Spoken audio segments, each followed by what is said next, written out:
Bonjour à tous, je vais vous présenter l'application Android d'OBD11. Alors là, je vous montre le menu, le panneau sur le côté. Là, je clique sur mon véhicule.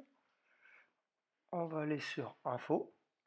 Là, on voit le nom de mon véhicule, le numéro de série, l'année, le kilométrage, le type de moteur et les équipements. Les équipements, je les ai tous rentrés un par un, les petites lettres en majuscules là, et ça me donne toutes les options qui ont été mises au catalogue de mon véhicule. Sur historique, c'est tous les historiques des modifications que j'ai apportées à mon véhicule, les options, les applications que j'ai installées, et comme ça je peux voir depuis combien de temps ils ont été installés, ce qui a été activé dans les menus, au cas où si on fait une bêtise, pour retrouver en arrière ce qu'on avait fait. On va descendre tout en bas, je sais que j'avais un code défaut au tout début que j'ai installé mon véhicule, on va cliquer dessus, et on peut retrouver quand même le code défaut qu'il y avait, on va recliquer dessus, électronique de frein, et c'était l'alerte pression des pneus avec le code défaut constructeur.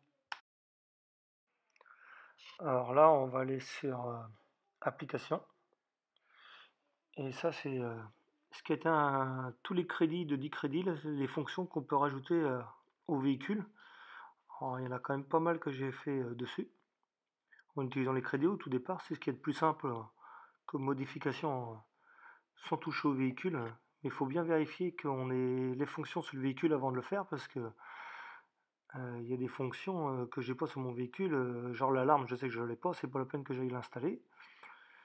Et les chauffages pour les sièges, je l'ai pas aussi.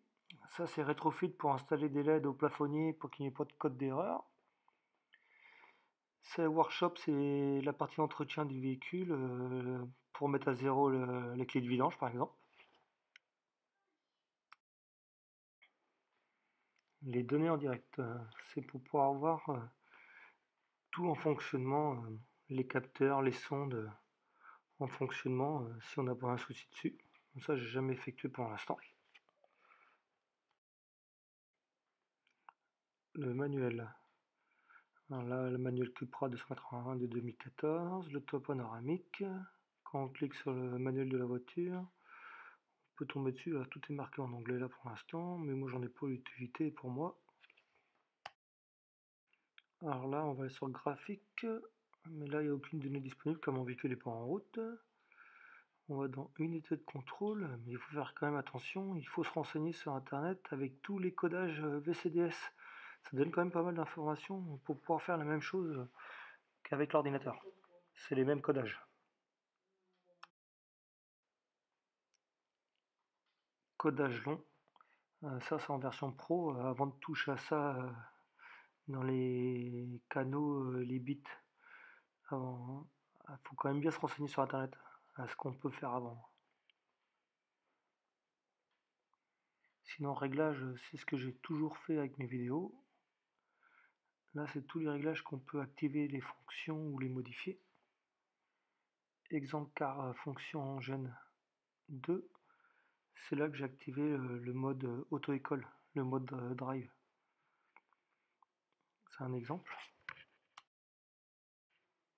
Réglage de base, c'est pareil que plus ou moins réglage. On peut faire des réglages dans modifier. Les tests de sortie, c'est pour pouvoir contrôler si une fonction sous un véhicule, exemple un bouton, un commodo fonctionne bien. L'accès sécurisé, c'est souvent qu'il faut mettre un mot de passe pour l'activer.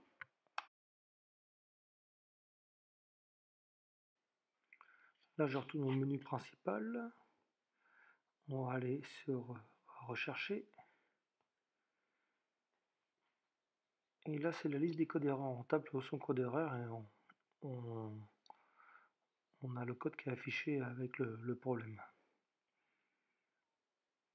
Là, c'est les paramètres pour personnaliser tout le menu. Véhicule supporté. On va prendre par exemple une Volkswagen. On va taper Golf. Une Golf. On va prendre l'année 2012-2017, un peu comme ma 7. On va mettre Golf, une 5 portes. Et là, si on fait application, Ça permet de voir même avant d'acheter le boîtier ce qu'on peut effectuer sur son véhicule.